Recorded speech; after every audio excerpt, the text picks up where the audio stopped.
George Russell wasn't slow in Hungary. He started 6th, but a Mercedes start problem triggered anti-stall and dropped him as low as 21st. The team had already changed his power unit after qualifying, and after the race, Toto Wolff admitted the start problem was fully Mercedes' fault. Russell fought back to 7th, but Kimi Antonelli left Budapest 59 points ahead.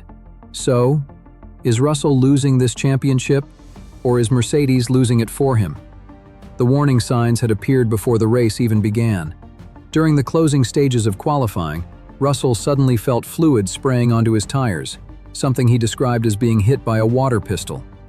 His final lap was compromised.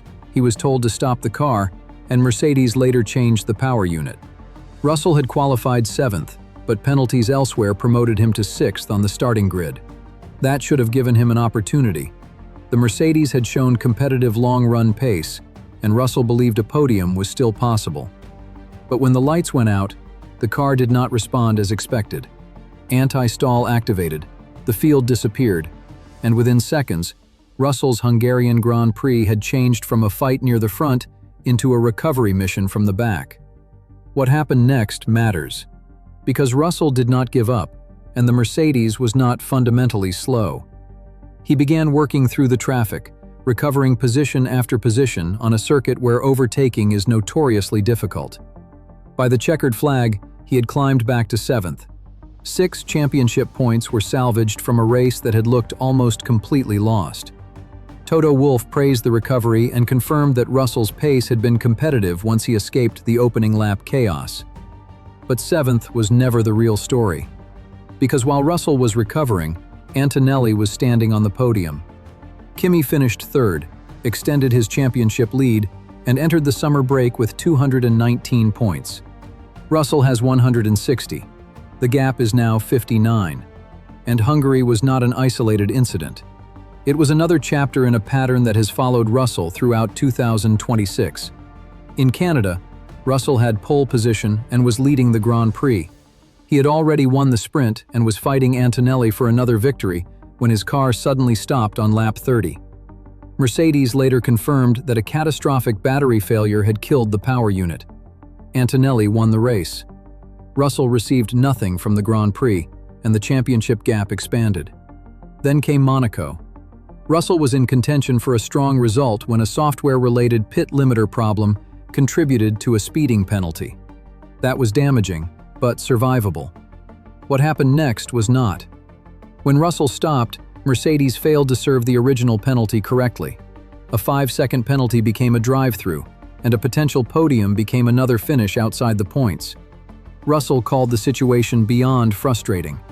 Even in Barcelona, where he finished 2nd, Mercedes admitted that an incorrect front wing adjustment during his final stop left the car badly oversteery and compromised his closing pace. Canada, Monaco, Barcelona, Hungary.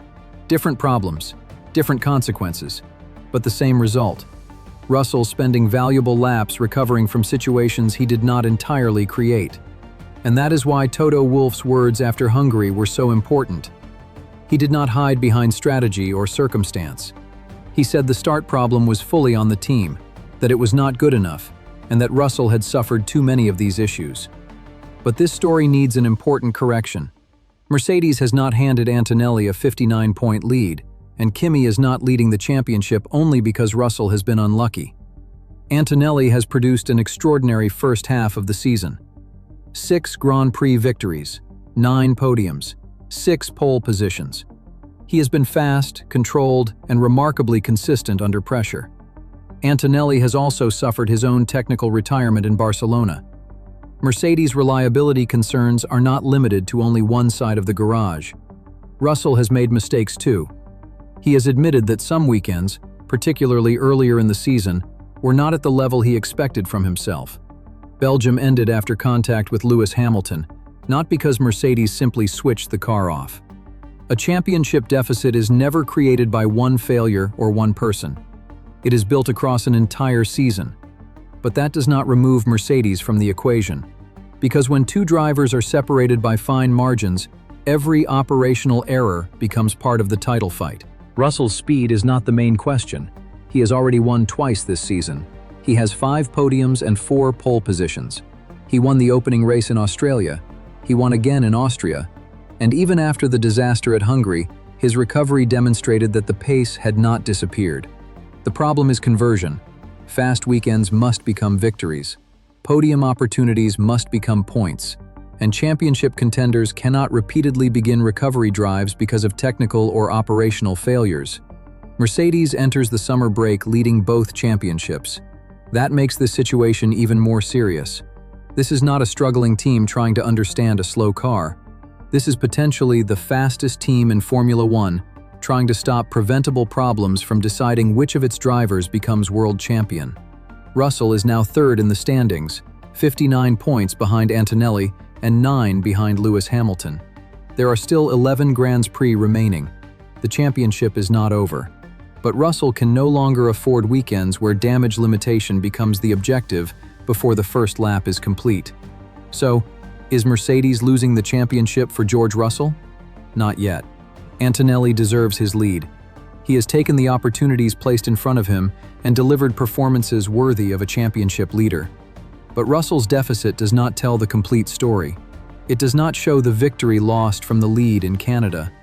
It does not show how Monaco unraveled. And it does not show the distance between 6th and 21st in the opening moments of Hungary. Russell still has the pace to fight back. What he needs now is something much simpler and much harder to guarantee: clean weekends. Because if Mercedes eliminates these failures, the second half of the championship could become a genuine fight. But if Russell suffers one more weekend like Canada, Monaco, or Hungary, 59 points may become a gap that even his speed cannot recover.